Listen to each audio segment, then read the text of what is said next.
In this step, you're going to learn how to repeat the background. We will show you how to create that background repeater, and it's going to be similar to the laser spawner that we just created. The first thing I'm going to do is click on my background. I need to add a component. We're going to come down to PlayGround, and we're going to add in movement, auto move, and we want our background to move downwards. So to do that, we know we don't want it to move on the X scale. So we're going to make that a 0. If we make this a 1, you'll notice that the arrow points up. So we want this to be a -1 so that our background moves downward. Now we do have the gravity scale right here, so let's shut that off by pressing 0. Click play and watch what happens for your background. Notice that it does pick up a little speed. We can play with these numbers a little bit so that we can adjust some of this movement. Let's just try it by going with a 2 and a 3 to see what it does. And I do like that movement a lot better. The other thing I can do is I can come down here to this -1 and I can type in -0.5. So we just made it a little bit slower as far as the speed, and now our space moves a lot slower, and that works for me. We're going to create the object repeater now, and if you remember when we did this laser spawner, we had to add in a prefab. So let's make our background into a prefab. Clicking on our prefab folder, click and drag your background right down into there, so now your background is a prefab. I am going to go ahead and on my background, I'm going to right click on it and I'm going to create an empty object. I'm going to call this object my background repeater. Now that I have that all set, make sure that your transform is all set to 0s for the X, Y, and Z position. To make this kind of easy about how to position this background, I'm going to duplicate this background right here.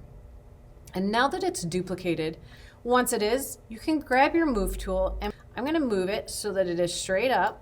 Let's zoom in here. We'll zoom back out just a little bit. And now I'm going to move it so it lines up without seeing any issues with that. And I'm not going to see any right now until I actually start. Now what this does is this allows me to get that background repeater kind of in the right spot. So I'm going to go ahead, take this background repeater out, delete this one, come up to this prefab up here, and we're going to delete it here also. Come down to your prefab, say open prefab, and you shouldn't have a background repeater because we made it a prefab before we added that. So now we have our background. Oops, I want to take that all the way out. There we go. So we'll close the player up. You can see that it's all the way out there. So now, background repeater. Add component, PlayGround. We're going to add condition, condition repeat. What do we want to have it repeat? Let's click the plus, and we want it to create an object. What is that object right here? What's our prefab to create? Let's go back. Add that into there. We were in our prefab folder. The new position we want to do is 0, 0, 0.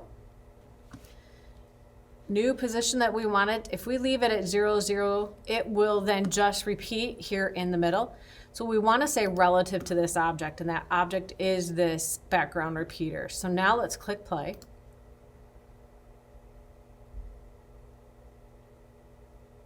It looks like we do need to move it down just a little bit for that first one. So the next thing that we need to figure out is the initial delay. Leave as 0. Let's try a 10 for our frequency. Coming up to play. And right before I do that, I'm just going to move this just down a tad so we can see down here if we have any breaks. No breaks in our game window. And we'll then check our number for this frequency to see if it repeats at the right time. So it looks like for the speed that I have my background going, it repeated just a tad bit too soon. So let's try a 15.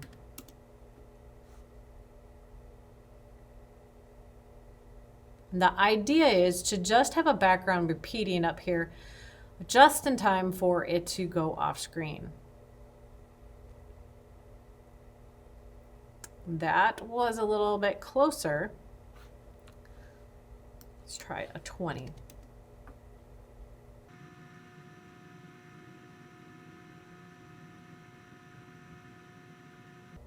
So you see how that popped in here right before it got to the edge of the screen? We'll let it recycle just a little bit more just to make sure that it is timing it correctly. So we are getting close to having another one pop in. There we go. And we can look over here and there we start to see a little bit of a line there. Let it go one more then, and so we can fix that. See if it makes any difference. Let's try a 19 before it gets too far. So it's a matter of playing with these numbers, one, so that you don't get these lines in here, and you can see it's pretty even. If it's not even, I will show you how to fix it in the next step. And there's our next background, and again, you can see this little bit of a line right there. So that's something that we would want to fix.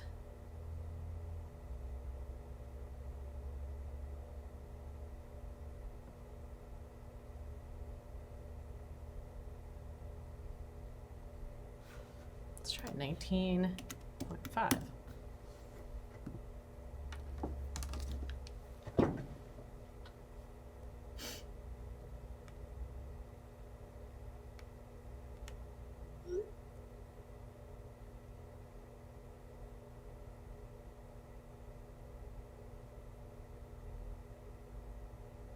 And I like 19.5 the best so far.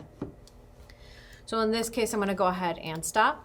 I need to come over to this condition repeat and change this number.